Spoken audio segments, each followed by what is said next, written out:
Antes de que Estados Unidos entrara en la Segunda Guerra Mundial, un grupo de aguerridos pilotos estadounidenses conocidos como los Tigres Voladores hicieron frente al abrumador poder de la Fuerza Aérea Imperial japonesa. Estos mercenarios del aire atravesaron los cielos del lejano oriente, ayudando a frenar el avance de los japoneses sobre China. Su fama se regó como la pólvora y los relatos de sus hazañas ya eran casi míticos. Valiéndonos de la animación por computadora, nos adentramos en la cabina de un P-40 Tomahawk estadounidense, mientras combate contra el ágil Ki-27 japonés. El 20 de diciembre de 1941, 10 bombarderos japoneses Ki-21 volaron sobre Kunming, una ciudad al sur de China. Al acercarse a su objetivo, los pilotos japoneses se percatan con asombro que 4 pequeños aeroplanos se acercan a ellos. Los P-40 Tomahawks abren fuego.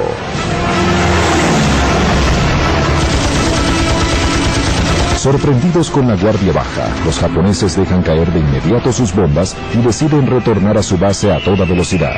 Pero entonces aparecen otros 10 aviones camuflados.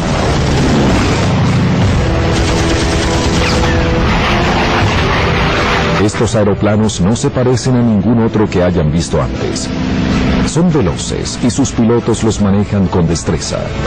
Sus alas exhiben el distintivo de Fuerza Aérea China, pero en la punta se ven dibujadas las enormes fauces de un gran tiburón. Se trata de los Tigres Voladores. Este es su primer combate en los cielos del sudeste asiático. Uno de los aeroplanos deja caer una andanada de balas sobre el bimotor japonés, pero no logra dar en el blanco. Pero en el último segundo se desliza detrás de él. El bombardero estalla en llamas y cae fatalmente en picada.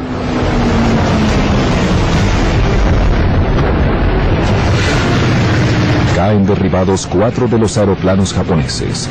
Los otros 6 retornan maltrechos a su base.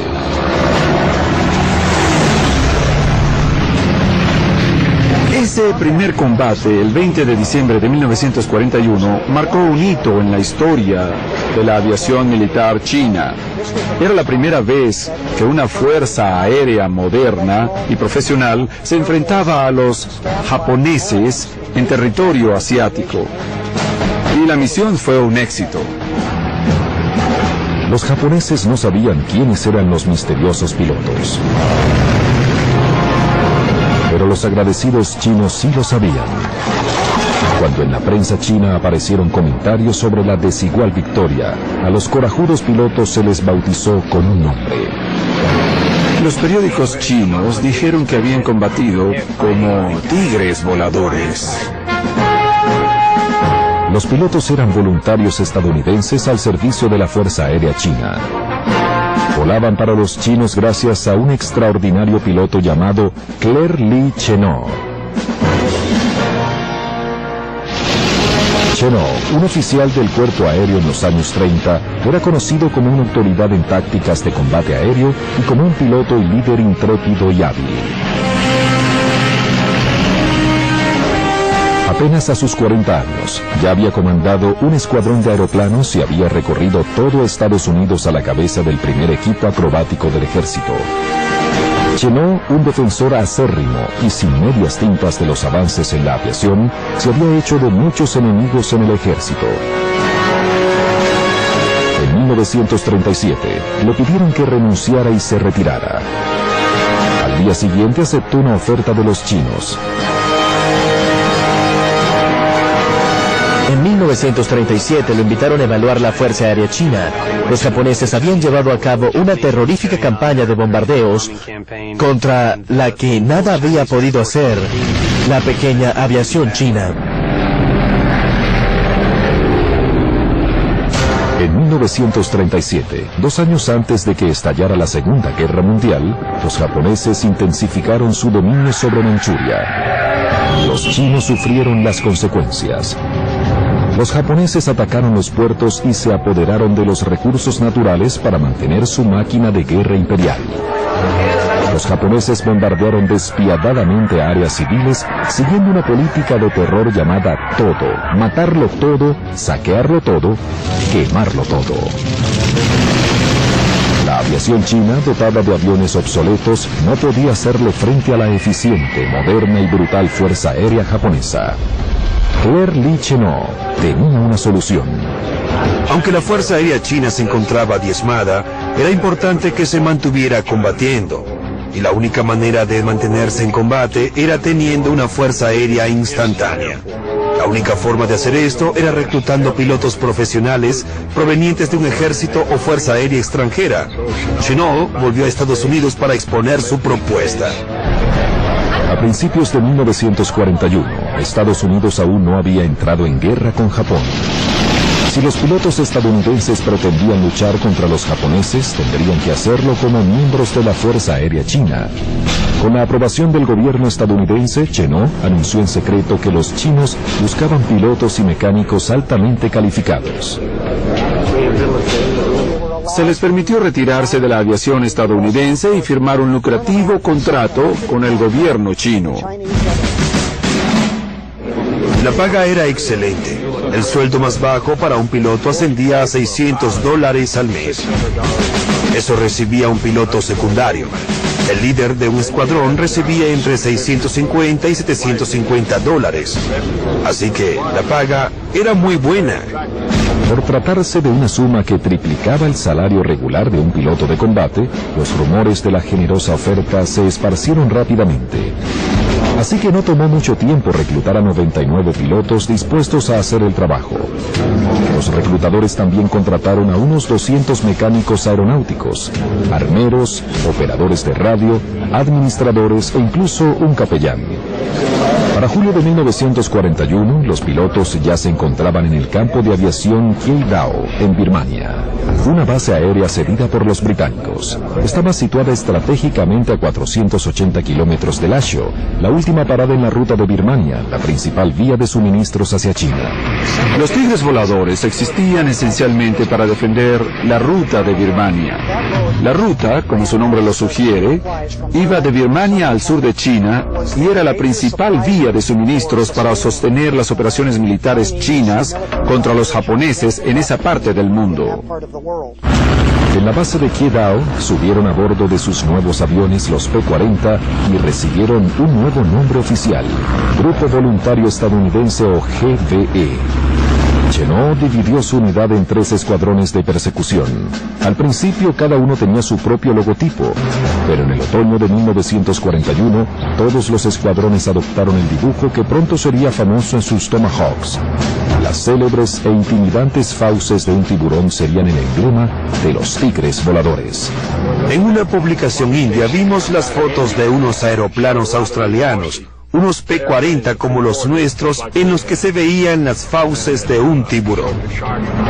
Nos pareció que la figura encajaba a la perfección con nosotros, así que lo adoptamos. Para diciembre de 1941, los pilotos del GVE ya llevaban meses entrenando a bordo de sus P-40, pero aún les faltaba poner a prueba sus habilidades. La oportunidad les llegó pocos días antes de la Navidad. El 20 de diciembre interceptaron y destruyeron a 4 bombarderos Sally japoneses que intentaban atacar Kunming, en territorio chino. 3 días después, evitaron otro ataque japonés y causaron 11 bajas, dejando 5 aviones enemigos maltrechos. El 25 de diciembre derribaron la increíble cantidad de 24 aviones japoneses, un regalo navideño para Hirohito.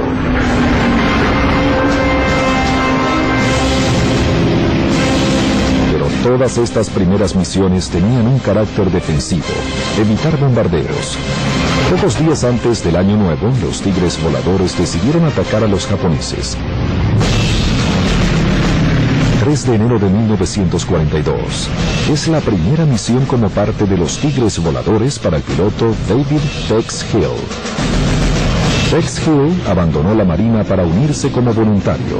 Estaba listo para entrar en acción. Él y otros 3 pilotos estadounidenses se enfilan a bordo de sus Tomahawks P-40 rumbo a la base aérea japonesa de Rajem, Tailandia. Su plan era llegar en la madrugada y destruir las naves enemigas en tierra. Jack Newkirk, el líder del escuadrón, volaba con Burt Crispin. Yo volaba el avión de Jim Howard. Poco después de despegar, uno de los P-40 se comunicó por radio. Burt Crispin tuvo problemas con el motor y debió retornar a la base. Crispin retornó a la base. Los otros 3 P-40 continuaron con la misión. Divisaron su objetivo con las primeras luces del día. Giraron hacia la izquierda para alinearse con respecto a la base y descender en picada. Los pilotos se alineaban uno detrás del otro, a unos 285 metros de distancia, una formación denominada formación en cuerda. Inclinaban el avión para descender en picada, acelerar y bombardear a los aviones en tierra. Sus motores Allison de 1200 caballos de fuerza resonaban con fuerza cuando las naves descendían en picada hacia la base aérea a 500 kilómetros por hora. Jim Howard arrasó con la base valiéndose del poder de las ametralladoras.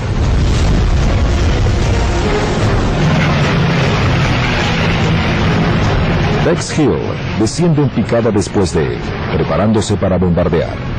Pero frena en seco su descenso cuando ve un KI-27 avanzando detrás de Howard.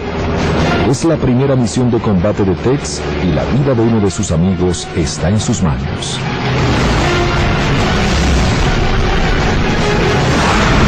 Jim Howard bombardea la base al tiempo que el Nate lo ataca desde la retaguardia.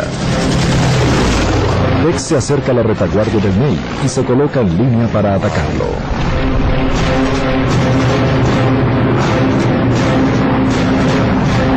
Luego de 5 rondas de disparos, nuestra munición dejaba estelas. Esa estela era como una gran cinta. Me bastó ver por el parabrisas para seguir esas cintas y observar cómo hacía pedazos a aquel avión frente a mí. El avión emergió del mar de llamas. Al otro extremo de la base aérea, Jim Howard salió intacto de su incursión.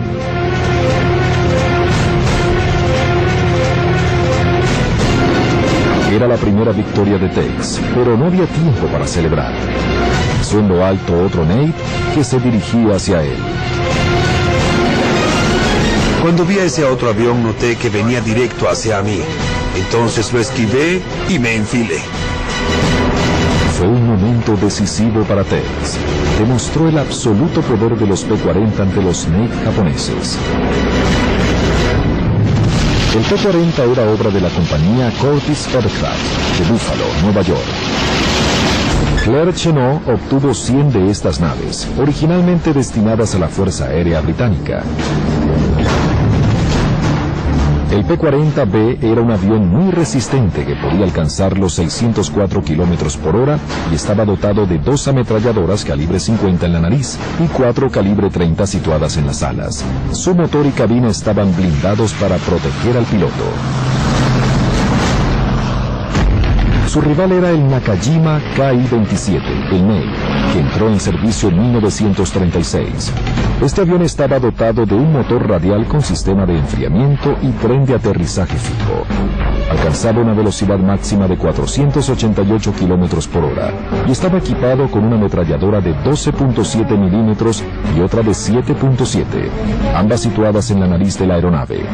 El P-40 tenía mejores armas y blindaje, pero era muy pesado y en ese aspecto no podía compararse con el aeroplano japonés, mucho más ligero. Estas diferencias clave en el diseño de las aeronaves determinaban la concepción que Claire Chennault tenía del combate aéreo. En los ataques que él planeaba, los aviones se situaban a gran altura y descendían con toda fuerza en picada para atacar a las formaciones japonesas. Aprovechando la energía que llevaban, volvían de nuevo a subir y atacaban una vez más. Les advirtió a sus pilotos que no se enredaran en combates aéreos de toma y dame con los aviones japoneses, pues eso significaba una muerte casi segura. Tex Hill aplicó esta táctica al enfrentarse a un Nate japonés. Sabía que la forma de combatir contra un Nate era no combatir. En vez de ello, se enfiló sobre él atacándolo con sus metralletas. Avancé en diagonal hacia él y por supuesto usé la ametralladora en la nariz del avión. Los bombarderos se acercaron a más de 900 kilómetros por hora. El Nate acribilló el blindaje de Tex, pero el blindaje resistió el ataque. Al final, el Nate Con un blindaje más ligero, no pudo soportar el ataque y terminó perdiendo el control. El Nate se estrelló en la selva. El combate había terminado. No sabía dónde estaban Howard y Newkirk. Me marché de inmediato de vuelta a casa. De repente, Tex sintió una vibración intensa. Su avión se sacudía como nunca antes lo había hecho. Los instrumentos parecían querer salirse del tablero de control. Quizás se preguntaba si iba a llegar a la base. Finalmente llegó a la base aérea de Mingaladon, donde también había aterrizado a salvo Howard y Newkirk. De inmediato revisó su aeronave. El ataque dejó 33 agujeros en mi avión. Algunas de sus balas impactaron la hélice y alteraron su funcionamiento. Pensé que el motor se saldría del avión. La primera misión de los Tigres Voladores contra los japoneses resultó todo un éxito. 4 aviones enemigos destruidos en combate y otros 4 en tierra.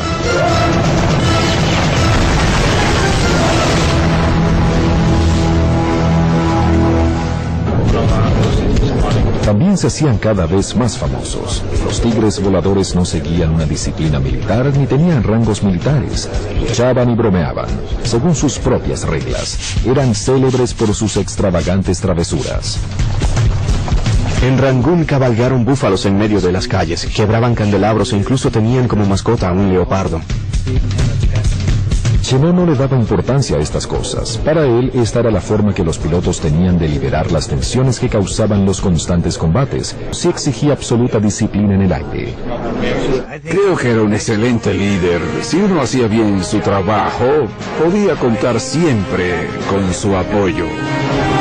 Durante 6 meses de combate, este puñado de mercenarios estadounidenses acabaron con unos 130 aviones japoneses, 11 de ellos a manos del P-40 Tomahawk de Tex Hill.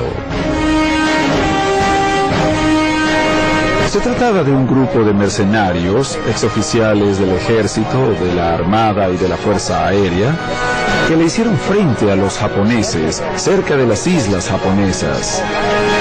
Demostraron que aunque el enemigo pareciera 10 veces más grande, siempre se le podía reducir y vencerlo.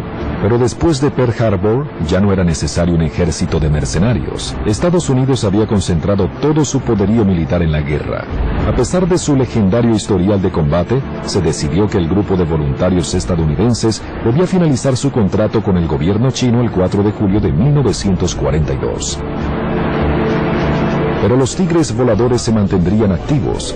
El ejército creó de inmediato la Unidad Aérea para China, que se encargaría de vigilar los cielos del lejano oriente.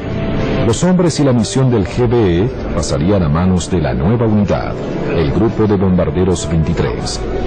La Unidad Aérea para China estaría bajo el mando del pintoresco comandante Joseph Vinegar Stilwell. Pasar de ser el GBE a convertirse en la Unidad Aérea para China fue un proceso algo traumático.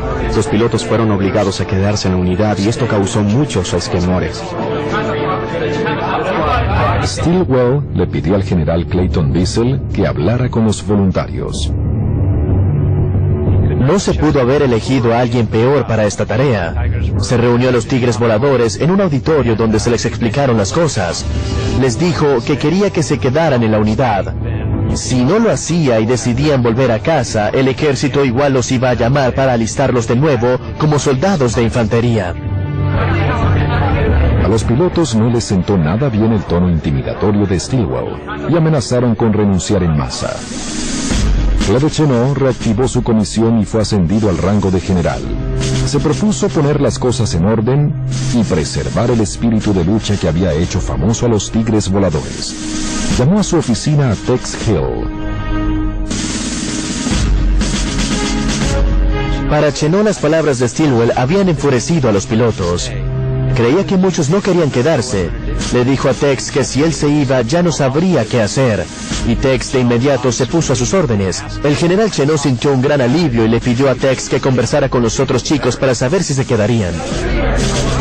Al final, 26 de los 90 pilotos voluntarios y 57 de los 190 técnicos extendieron 2 semanas más sus contratos, tiempo suficiente para entrenar al nuevo personal. Tex y Chenot convencieron a 5 pilotos de los Tigres voladores para que se quedaran más tiempo y lucharan al lado del nuevo equipo. El 29 de julio de 1942, los nuevos Tigres voladores entraron en acción. Los japoneses estaban decididos a acabar con ellos. Durante varias noches seguidas, hordas de bombarderos japoneses arremetieron contra la pista de la base aérea de Hengyang.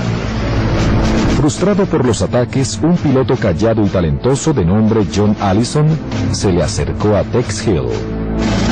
Le pregunté a Tex si se les había intentado hacer frente durante la noche. Si recuerdo correctamente, me dijo que lo habían intentado, pero todo había sido en vano. Le advertí a Tex que si se acercaba en la noche de mañana, yo iba a estar allá arriba. Los japoneses atacaron de nuevo y esta vez John Allison y Tex Hill tenían un plan. Sería la primera misión de combate para Allison. Bajo la luna llena, Allison se trenzaría en uno de los combates más famosos en la historia de los Tigres voladores. 29 de julio de 1942. La luna llena brilla sobre la base aérea de Hengyang. Los Tigres voladores entraron en acción de nuevo y John Allison probaría por primera vez el sabor del combate. A Allison se le había informado que una formación de bombarderos japoneses venía en camino dispuesta a atacar la base de los Tigres. Abordó su P-40 y se echó a volar. John Allison era para mí como Jimmy Doolittle. Ambos eran bajos de estatura, muy centrados, muy profesionales como pilotos, pero cuando se subían a un avión y encendían los motores, su personalidad cambiaba de inmediato. Tex Hill y John Allison habían concebido una inteligente táctica para detectar y atacar la formación. Los ataques anteriores les habían enseñado que a los japoneses les gustaba atacar sus objetivos desde los 4.500 metros de altura. No quería que volaran debajo de nosotros porque de noche iba a ser imposible verlos. Solo se veía la llama que salía de sus tubos de escape. Allison y el veterano piloto del GBE, Ajax Bombler, volarían en una posición denominada luz de luna. Por carecer de radar o de ayuda para volar, la luz de la luna era su única forma de detectar la presencia de los japoneses. Si los japoneses se acercaban volando a la altura habitual, ambos pilotos verían la silueta de sus aviones gracias al brillo de la luna. Si los japoneses volaban debajo de Allison, Bombler los vería. Si volaban a menor altura que Bombler, las unidades en tierra podrían divisarlos y avisar de su presencia. Bombler deja de subir al llegar a los 2.700 metros de altura.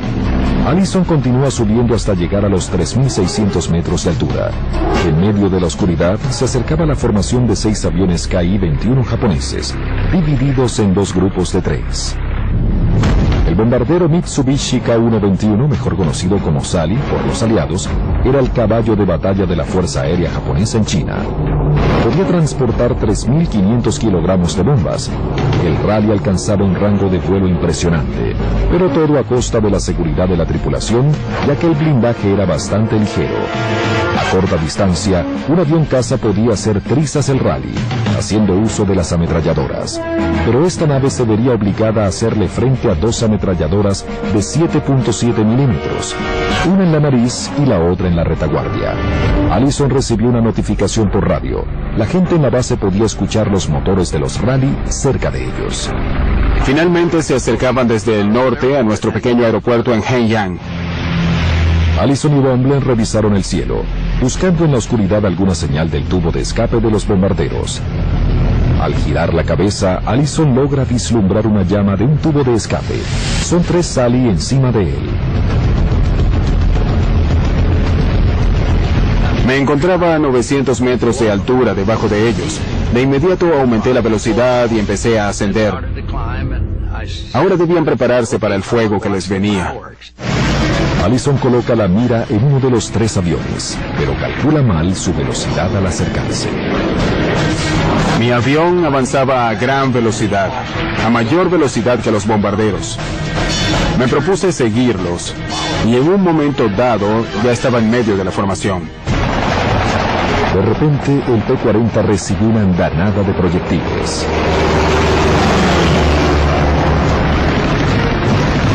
Me dispararon y perdí la comunicación por radio. Me habían disparado a mi radio. Esto ocurrió antes de que yo respondiera al ataque. Los proyectiles alcanzaron mi silla y mi paracaídas. Su motor recibió impactos de bala cuando el avión intentaba atravesar una lluvia de proyectiles. Allison debía actuar rápidamente. A fin de colocarse debajo de los bombarderos, Allison tendría que maniobrar hacia la izquierda y descender. Al hacer esto, su avión derraparía a un lado y reduciría radicalmente su velocidad. La estrategia funcionó a la perfección. Estaba a unos 60 metros del avión, quizá a menos distancia. Dirigí mi primera ráfaga de disparos a la parte baja del fuselaje y sé que seguramente maté a todos en el avión. El ataque a tan corta distancia destruyó por completo al bombardero. El Sally maltrecho partió en retirada con una fuga de combustible que manchó el parabrisas de Allison. Allison acababa de causarle daño a un Sally, pero quedaban otros dos. El avión de la derecha era el objetivo más cercano, pero un artillero de la retaguardia tenía en la mira a Allison. Allison gira hacia la derecha y se coloca detrás del bombardero, haciendo frente a una ráfaga de fuego enemigo. El de la derecha fue el que más disparos me hizo. Lo ataqué y lo hice explotar.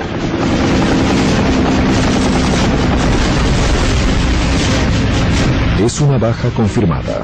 Ahora solo queda un Sally en la formación, el líder. Pero el T-40 de Allison se encuentra averiado. Ha recibido un castigo tremendo. No me había dado cuenta de cuántos impactos había recibido. Se abrió un enorme agujero en el cigüeñal y había una gran fuga de combustible de la que no me había dado cuenta. El P-40 había seguido en el aire gracias a su potencia. Allison viró hacia la izquierda, aumentó la velocidad y apuntó al Sally. Sus proyectiles impactaron en el motor izquierdo del avión japonés, dejando tras de sí pedazos de su fuselaje. El Sally desapareció en la oscuridad. Es el tercer bombardero que cae a manos de Allison. Pero debido a la fuga en su motor, era hora de regresar a la base y tratar de aterrizar de emergencia. Cuando el avión empezó a incendiarse, entré en pánico e iba a tanta velocidad que no pude aterrizar en el aeropuerto. Por suerte el río estaba más adelante y pude aterrizar en él.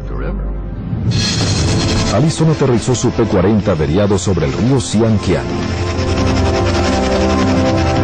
Salí del avión y nadé hacia un tronco donde un joven chino logró ayudarme. En mi mejor chino le grité que era estadounidense. 4 de los 6 bombarderos japoneses que fueron enviados a atacar la base aérea cayeron a manos de los pilotos estadounidenses. Pero estos 6 bombarderos solo eran parte de la primera oleada.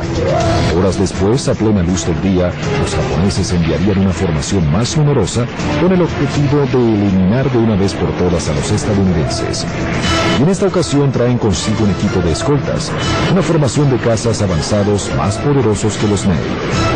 Pondrán a prueba a los tigres voladores como nunca antes. 30 de julio de 1942, sudeste de China. El Escuadrón de Combate 75 de los Tigres Voladores despega de inmediato para interceptar una formación de naves enemigas enviadas para atacar la base estadounidense de Hengyang. Tex Hill comanda el escuadrón de 10 P-40. Hill va a enfrentarse a una formación de 27 naves japonesas que lideran la arremetida.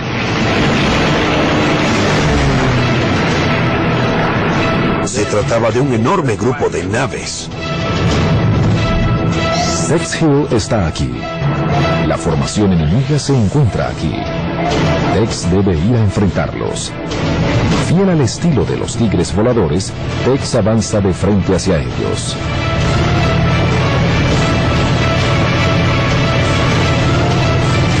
Pero no son los Snake de siempre. Los cazas son un modelo nuevo. una nave japonesa más avanzada. El Nakajima Ki-43 Oscar es el sucesor del Maid y entró en servicio en el Pacífico en 1941. Al igual que en todos los cazas japoneses, la prioridad era el rendimiento y no el blindaje. La nave, dotada de un motor de 1.150 caballos de fuerza y 2 metralletas de 12.7 milímetros, podía volar más rápido y más alto que el Maid, además de ser volados por pilotos japoneses más habilidosos. Durante los años 30, los japoneses le dieron forma a su fuerza aérea. Los pilotos de la Armada y del Ejército eran guerreros altamente entrenados al servicio del emperador. La cultura militar japonesa giraba en torno a las misiones. Se decía que todo soldado japonés le debía su vida al emperador. Y si la misión exigía el sacrificio de la propia vida para defender la causa del emperador, al que muchos consideraban un dios viviente, pues no solo era una obligación, sino también todo un honor. Los japoneses eran pilotos muy bien entrenados. Se destacaban en todo lo que se proponían. Al divisar los P-40, los Oscar se enfilaron hacia ellos. Tex avanzó a toda velocidad al mando de su escuadrón para enfrentarse con los japoneses cara a cara. Tex empleó las mismas tácticas que hicieron célebres a los tigres voladores. Uno de los Oscar japoneses se colocó al frente del escuadrón. Se lanzó de frente contra Tex. Este chico y yo avanzábamos el uno hacia el otro a unos 400 kilómetros por hora. Es decir, a muy alta velocidad. Uno se crea una especie de fijación y a esa velocidad es muy fácil chocar con el otro.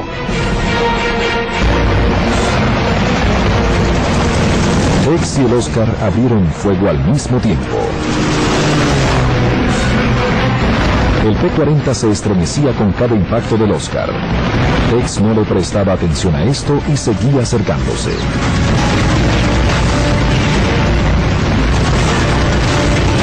Sus 6 ametralladoras causaban más daño que las 2 de 12.7 milímetros del Oscar.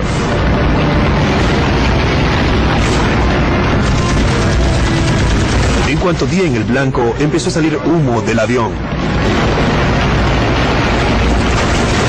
De inmediato empezó a dejar una fina estela de humo. Sabíamos que habíamos dado en el blanco y que ese avión quizá no se salvaría.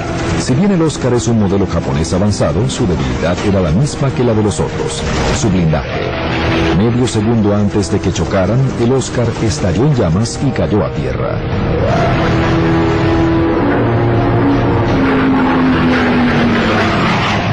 El P-40 de Tex Hill derribó a 15 naves enemigas durante el ataque. El ataque japonés resultó infructuoso y se evitó así que la base aérea de los Tigres fuera bombardeada. Las tácticas planeadas al detalle de Chennault neutralizaron el ataque japonés. Evitar el combate estilo persecución y sacarle provecho a la mayor velocidad, potencia y armamento de los P-40. Las tácticas que resultaron efectivas contra los Maid también lo fueron contra los Oscar.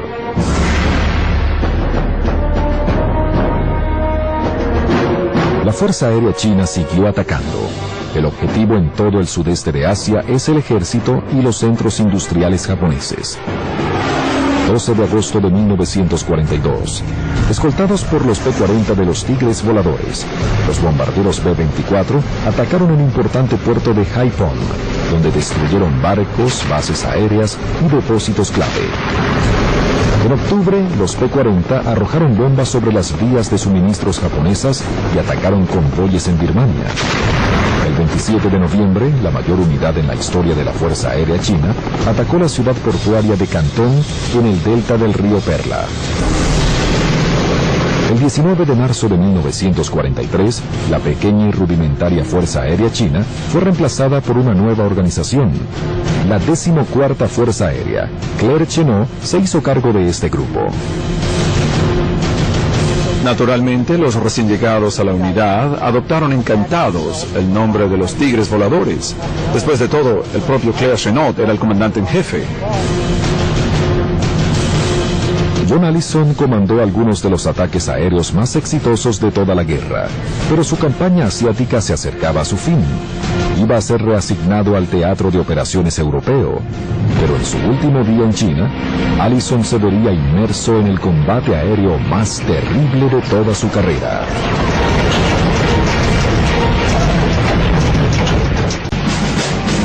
El 31 de mayo de 1943, John Allison lleva a cabo su última misión como tigre volador en China. Vuela al lado de un escuadrón de pilotos chinos. Un escuadrón de pilotos chinos estrenaba aviones P-40. Y el general Chennault me pidió que los acompañara, algo que hice con todo gusto. Desde la llegada de los Tigres a China, los estadounidenses habían entrenado y preparado a los pilotos chinos. Tenía 7 pilotos chinos a mi cargo. Debía volar con otros 2 estadounidenses, pero uno de ellos no pudo hacer despegar su avión.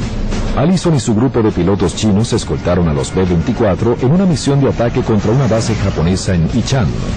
Los bombarderos, orgullosos de ser parte del legado de los tigres voladores, habían hecho dibujar sobre la nariz de los B-24 las famosas fauces de tiburón.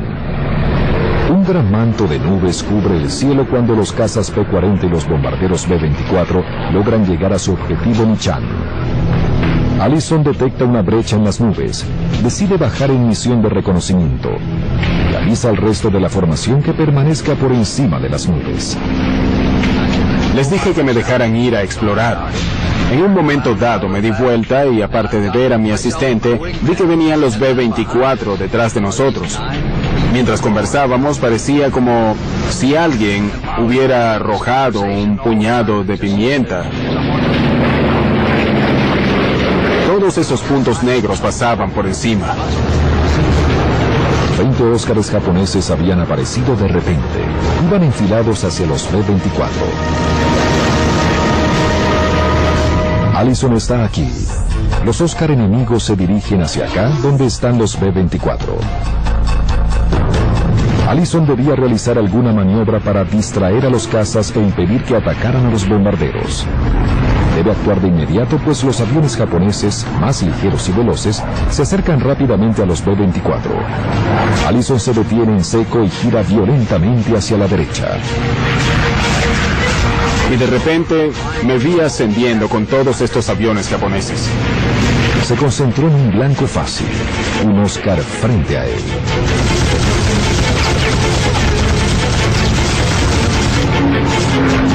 Los proyectiles impactaron su cabina, lo que hizo que cayera en picada en medio de las nubes.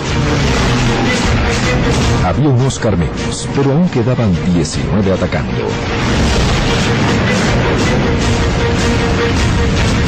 Logró atravesar la formación enemiga. Luego coloca en la mira a otro Óscar.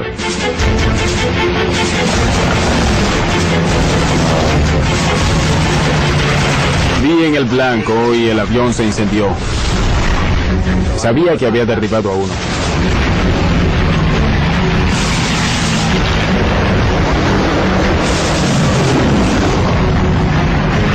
Allison realiza un giro en G.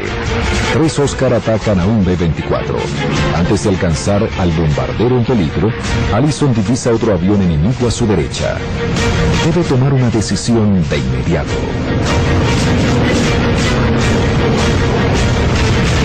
Allison está aquí, los bombarderos aquí, y el Óscar a su derecha en este punto. Pensé que podía hacer ascender el avión y así evitar que las 3 naves enemigas atacaran al bombardero. Es una maniobra arriesgada. Allison ascenderá verticalmente hacia los Óscar, disparando con la esperanza de evitar que atacaran la otra nave. Pero al ascender, perderá velocidad.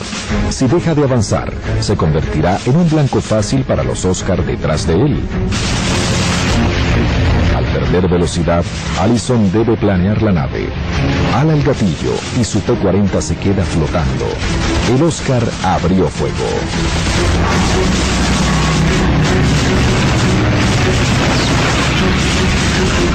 Lo siguiente que supe era que había perdido el timón. El aeroplano que venía de abajo había roto la bisagra del timón y este había caído. Pero en lugar de separarse por completo de la nave, el timón siguió conectado gracias al cable y comenzó a vibrar con fuerza. Al perder el timón, Allison no podía maniobrar el avión. Lo único que podía hacer era mantenerlo planeado. Eso lo hacía vulnerable a cualquier avión enemigo que decidiera atacarlo. El P-40 vibraba incontrolablemente mientras buscaba estabilizarse. El Oscar se colocó en posición alineándose para atacar con facilidad. El avión japonés abrió fuego desde una distancia de 60 metros.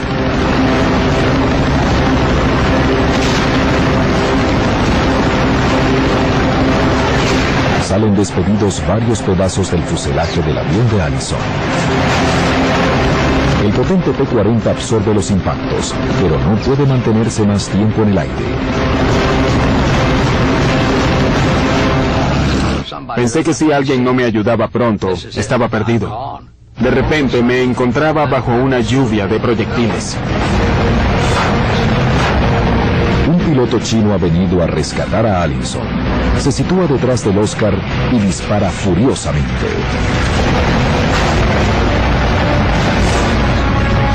Era una lluvia de disparos.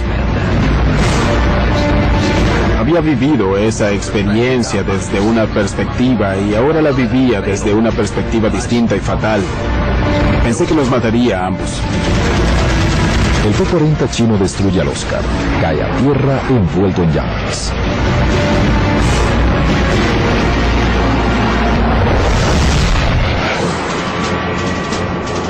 Allison, cuyo avión apenas se mantiene en el aire, retornó a la base para reparar su averiada nave.